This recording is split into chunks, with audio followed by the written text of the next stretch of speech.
Look at what Stefanski might be looking at as far as former Minnesota Vikings players that the Browns might take a look at. Everson Griffin is a defensive end. He's 32 years old, 10 NFL seasons.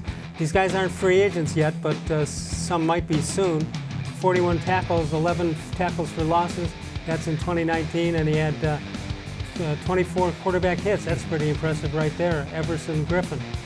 Let's take a look as we continue on. Let's take a look at Anthony Harris.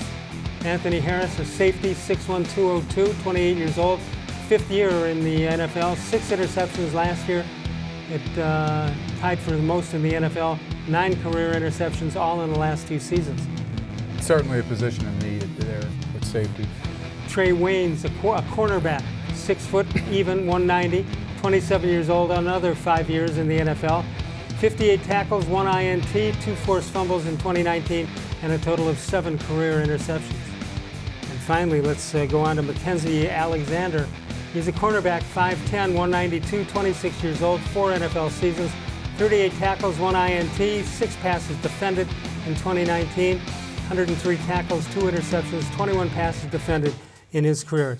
We don't get to see a lot of Minnesota Vikings games, so it's hard to say if these guys can still play or not. Yeah, usually when these coaches come in, they tend to recruit from their former team on their side of the ball. You know, like we saw it with Sure. Belichick bringing in Pepper Johnson. Yeah, you look at that and say, where are the offensive guys? Yeah, Well, so they didn't. Apparently, they didn't have any.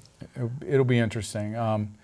You know, Browns are making a couple of coaches available out there on Wednesday. I'm sure people will be reading about those interviews. Joe Wood being one of them. So, talking about tomorrow. Yeah, tomorrow.